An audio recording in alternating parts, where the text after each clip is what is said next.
What's going on, everybody? My name is Daytona. Welcome to my YouTube channel. Today I want to make a video explaining to you why black bars on videos and when is an appropriate time to use certain methods to apply these black bars to your videos. So let's jump right in. So what I did was I opened up Premiere Pro. In Premiere Pro, there's about 3 methods that you can do. What I find easiest is to go over and select a clip. Also, just ignore the little mess that is this adjustment layers with the coloring labels on them. I'm testing out some different ways of coloring, and so I know there's better methods, but that's a video for later. Anyways, this clip right here, one of the methods we can do is to actually go over. I'm going to go back to my assembly. There's other ways to do this, but I'm going to go to my assembly. I'm going to bring this adjustment layer, and I'm going to drag it on top of my clip. Now, I'm going to resize it real quick, and what you're going to do is you're going to go to Effects. Once you're in Effects, you're going to go all the way down to Video Effects. You're going to go over to Transform. Sorry, that's transition.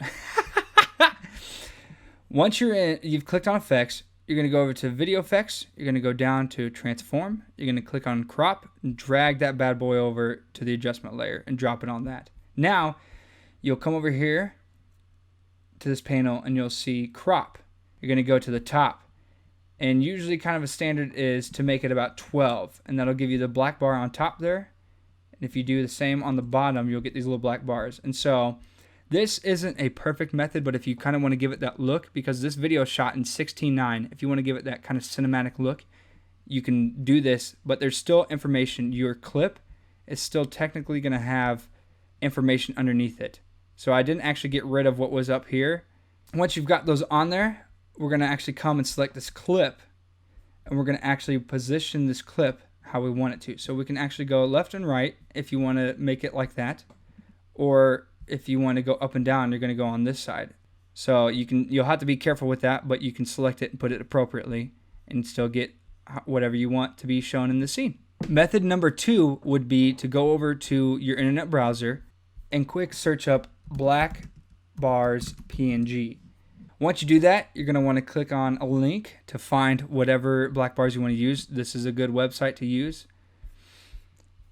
And you can click on whatever PNG you want, and it'll download it to your download folder. Once you've done that, on a Mac, I'm going to go to the download. I'm going to zip this. Now I've got the file. And I can actually bring down the PNG to here. And now I've got these bars that I can just drag over on top of the video. You can see that it just bakes on these black bars on top and on the bottom there. And that's a way, if you don't want to adjust it automatically, you can do that.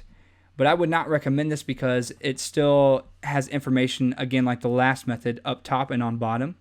But this is actually just baking in black on top of that information. So you're adding more information to your video. And if you can see over here, mine's red. That means my computer's having a little bit of a struggle. It's going to have a little bit of a struggle processing that, and it makes it more demanding on your system. So I don't think this is the best method. This is personally not one that I use. The third and final method we can use to actually put these black bars on top and on bottom of our footage is to actually film in 2.39 or 23:1 aspect ratio, depending on how you look at it, whatever way you want to use. They're both the same. What this is actually going to do is it's going to stretch out and give you that cinematic look from the get-go. That's going to be the native footage you record.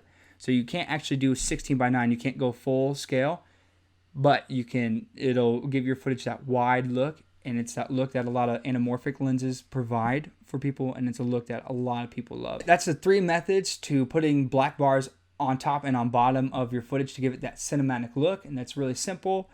Again, my preference is to use number 1 or the third method in order to get that actual cinematic look. Keep creating and keep being awesome. Y'all are great. Check back next time for more tutorials.